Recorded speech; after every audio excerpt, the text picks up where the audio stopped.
Welcome students to our today's new video. आज हम एक ऐसी टेक्निक के बारे में पढ़ने वाले हैं जिसे एज अ जेनेटिक टूल बहुत ज़्यादा यूज़ किया जाता है और इससे हम हमारे डीएनए के अंदर पॉलीमॉर्फिज्म डिटेक्ट कर सकते हैं, वो भी अलग अलग रीजन के अंदर।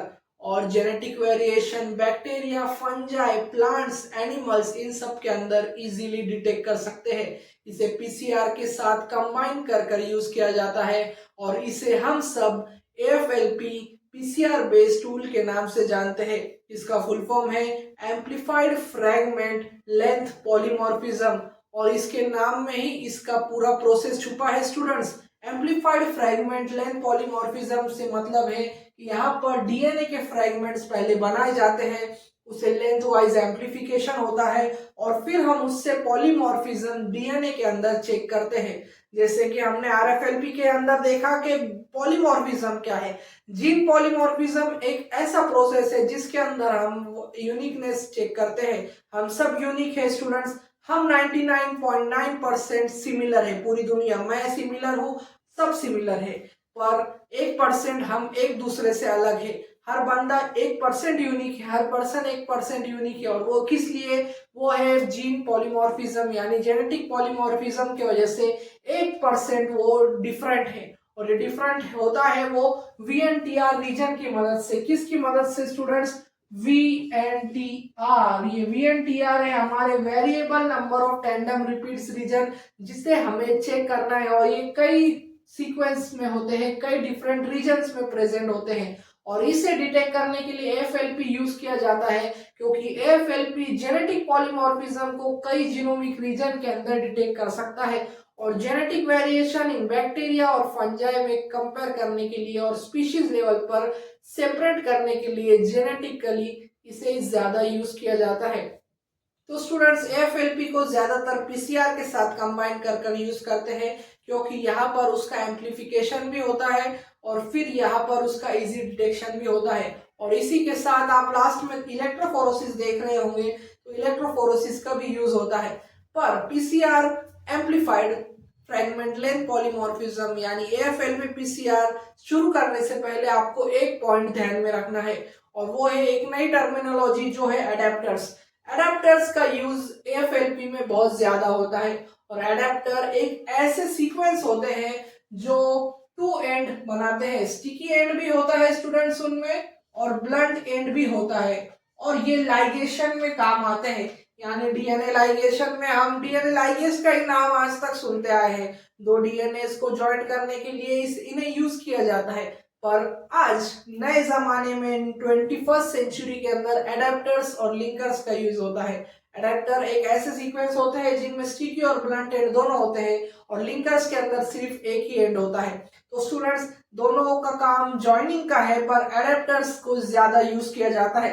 एडेप्टर्स को क्यों ज्यादा यूज किया जाता है स्टूडेंट्स? क्योंकि एडेप्टर जीन पॉलीमॉर्फिज्म और क्लोनिंग के अंदर बहुत ज्यादा यूज होते हैं। एडेप्टर क्लोनिंग और जीन पॉलीमॉर्फिज्म और जेनेटिक एम्पलीफिकेशन प्रोसेस के अंदर बहुत ज्यादा कारगर साबित होते हैं, यानी बहुत ज्यादा इफिशिएंट होते हैं। इसलिए एडेप्टर्स को यूज किया जाता है और एडेप्टर्स प्राइमर के साथ इजीली बाइंड हो जाते हैं, इसलिए उन्हें AFLP के अंदर यूज किया जा रहा है। तो एडेप्टर्स देख लिए, कौन से फंक्शन है एडेप्टर के वो देख लिया। तो अभी हमारा मेन प्रोसेस स्टार्ट करते हैं, यानी हमारा मेन टॉपिक ऑफ इंटरेस्ट जो है AFLP का पूरा प्रोसीजर। तो स्टूडेंट्स AFLP के प्रोसीजर के अंदर सबसे पहला स्टेप है हमारा डीएनए एक्सट्रैक्शन।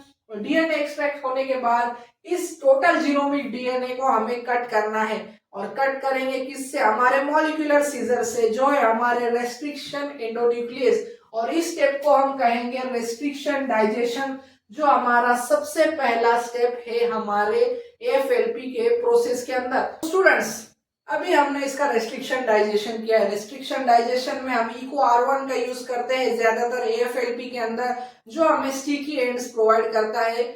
और फिर यहाँ पर हमारा दूसरा स्टेप है हमारे AFLP के अंदर, वो है हमारा एडेप्टर लाइगेशन। और एडेप्टर लाइगेशन क्यों करते हैं? क्योंकि एडेप्टर एक ऐसे जीनोमिक सीक्वेंस होते हैं जो हमारे डीएनए से बाइंड होते हैं और डीएनए को लाइगेशन भी करते हैं और ये ज्यादातर स्टिकी और ब्लंट एंड दोनों से बने होते हैं और ये दोनों प्राइमर्स से भी बाइंड कर सकते हैं, यानी हमारा एडेप्टर प्राइमर्स को भी बाइंड करा सकता है जो रेडियो लेबल भी होते हैं और फ्लोरोसेंस लेबल भी। स्टूडेंट्स एएफएलपी के अंदर फ्लोरोसेंस लेबल प्राइमर ज्यादातर यूज होते हैं। तो स्टूडेंट्स पहला स्टेप था रिस्ट्रिक्शन डाइजेशन, जिसमें हमने टुकड़े कर दिए हमारे पूरे डीएनए के पीसेस कर दिए हैं मॉलिक्यूलर सीजर की मदद से। और दूसरा है एडेप्टर लाइगेशन, एडेप्टर को ऐड कर दिया है। और फिर तीसरा जो स्टेप है वो सबके लिए नया है, मेरे लिए और आपके लिए भी नया ही स्टेप है स्टूडेंट, जिसे प्री एम्प्लीफिकेशन कहते हैं। हमने एम्प्लीफिकेशन तो सुना है, एम्प्लीफिकेशन हमने पीसीआर के अंदर सुना है, और पीसीआर के अंदर एम्प्लीफिकेशन का मतलब है नंबर इंक्रीज करना। तो स्टूडेंट्स एम्प्लीफिकेशन और प्री एम्प्लीफिकेशन में क्या फर्क है? तो स्टूडेंट्स एएफएलपी के अंदर ये एक यूनिक स्टेप है जिसके अंदर यहाँ पर एडेप्टर्स के साथ प्राइमर भी बाइंड होता है। Pre amplification means adapter plus primer.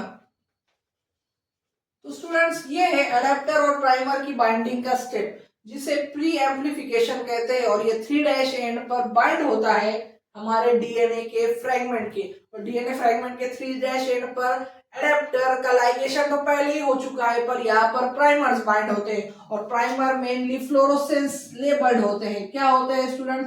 Fluorescence labelled primer होते हैं। उनके साथ प्राइमर बाइंड हुए हैं तो प्राइमर बाइंड होंगे एक स्पेसिफिक सीक्वेंस के अंदर। तो एडेप्टर और प्राइमर का कॉम्बिनेशन बनाता है प्री एम्प्लीफिकेशन का स्टेप। और प्री एम्प्लीफिकेशन का स्टेप स्पेसिफिकली हमें वही हमारे वीएनटीआर रीजन यानी यूनिकनेस के 1% रीजन को डिटेक्ट करने में मदद करता है। और प्राइमर्स आप सब जानते हैं कि वो एक ऐसे कॉम्प्लीमेंट्री सीक्वेंस होते हैं जो हमारे डीएनए के स्पेसिफिक होते हैं। जैसे हमारा सेकेंड लास्ट स्टेप आता है सिलेक्टिव एम्प्लीफिकेशन, या इसे एम्प्लीफिकेशन प्रोसेस भी कहते हैं। तो स्टूडेंट्स एम्प्लीफिकेशन के अंदर क्या होता है, हमारी बाइंडिंग हो चुकी है प्राइमर और एडेप्टर की, अब इनके नंबर बढ़ेंगे। और नंबर क्यों करते हैं स्टूडेंट्स? क्योंकि हमें क्लोन करना है। एक बहुत ही छोटा सा 1% सीक्वेंस है जो इससे इतना यूनिक बना रहा है कोई भी ऑर्गेनिज्म को। तो ये बहुत ही कम मात्रा में प्रेजेंट होता है कोई भी ऑर्गेनिज्म के बॉडी के अंदर, उसके स्ट्रक्चर के अंदर। तो हमें इसे ज्यादा नंबर में बढ़ाना है ताकि हम इसे डिटेक्ट कर सके। तो स्टूडेंट्स इसकी क्लोनिंग होगी, इसका एम्प्लीफिकेशन होगा, नंबर इंक्रीज होगा बार बार साइकिल के अंदर, क्योंकि पीसीआर एक थर्मोसाइक्लर है। तो स्टूडेंट इसका नंबर बार बार इंक्रीज होकर एक एम्प्लीफाइड फ्रेगमेंट्स बन जाएंगे जो एक प्रॉपर लेंथ के होंगे। और फिर उससे हम पॉलीमॉर्फिज्म डिटेक्ट करेंगे। पॉलीमॉर्फिज्म डिटेक्ट हो ही रहा है क्योंकि एडेप्टर्स और प्राइमर मिलकर बाइंड हो चुके हैं वीएनटीआर रीजन को। और स्टूडेंट्स फिर हमारा लास्ट स्टेप है इलेक्ट्रोफोरोसिस। बहुत से लोग सोच में पड़ गए होंगे कि इलेक्ट्रोफोरोसिस ही क्यों चूज किया, क्योंकि स्टूडेंट्स हमें यहाँ पर लेंथ वाइज साइज वाइज हमें फ्रेगमेंट सेपरेट करने हैं, और यही हमें कंपैरिजन के लिए भी इजी होते हैं स्टैंडर्ड के थ्रू। तो इलेक्ट्रोफोरोसिस के हम एपेरेटस में हमारा सैंपल डाल देंगे जो है हमारे डीएनए फ्रेगमेंट, उन्हें रन होने देंगे।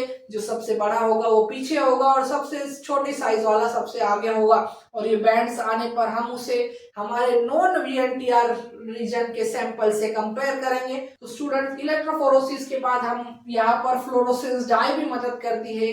हमें पी के जो फ्रेगमेंट्स मिले हमें वो फ्लोरोसेंस डाई इमिट होगी, जब हम उसे यूवी एक्सपोज करेंगे वो फ्लोरोसेंस इमिट करेगी। और ये सब एक कंप्यूटर बेस पर डिटेक्ट होता है इजीली। सीक्वेंस छोटा सीक्वेंस कंप्यूटर बेस्ड के फ्लोरोसेंस डिटेक्टर से इजीली काउंट कर सकते हैं, डिटेक्ट कर सकते हैं। और यही है खूबसूरती एएफएलपी के प्रोसेस के अंदर, जिसमें हमने फ्रेगमेंट कट किए, उसे एम्प्लीफाइड किया, प्राइमर के साथ एडेप्टर के साथ बाइंड किया, और लेंथ के बेसिस पर साइज के बेसिस पर सेपरेट किया, और पॉलीमॉर्फिज्म डिटेक्ट किया। एएफएलपी की एप्लीकेशन है कि हम वीएनटीआर रीजन डिटेक्ट कर सकते हैं, पॉलीमॉर्फिज्म डिटेक्ट कर सकते हैं, वेरिएशन चेक कर सकते हैं स्पीशीज लेवल पर कि बैक्टीरिया कितना डिफरेंट है एक स्पीशीज दूसरी स्पीशीज से, प्लांट, फंजाई, एनिमल सब के अंदर ये कर सकते हैं। क्राइम डिटेक्शन के अंदर, पैटर्निटी डिस्प्यूट के अंदर, और जीन क्लोनिंग के अंदर, और जेनेटिक इंजीनियरिंग में एएफएलपी का सबसे ज्यादा यूज होता है। तो स्टूडेंट्स ये था प्रोसेस एएफएलपी यानी एम्प्लीफाइड फ्रेगमेंट लेंथ पॉलीमॉर्फिज्म का, जिसके अंदर पूरा एडाप्टर लिंकर से लेकर हमने इलेक्ट्रोफोरोसिस तक डिटेक्शन देखा। तो मुझे उम्मीद है कि आपका कंसेप्ट एएफएलपी के बारे में क्लियर हो चुका होगा, और आप भी उन यूनिक पर्सन में बन गए होंगे जो 1% सीक्वेंस को वीएनटीआर रीजन को अपने दिमाग में फिट कर चुके हैं और एएफएलपी से उसका डिटेक्शन पढ़ चुके हैं। अगर आपको मेरा वीडियो पसंद आए तो लाइक करें, शेयर करें और सब्सक्राइब करना ना भूलें। Thank you for watching.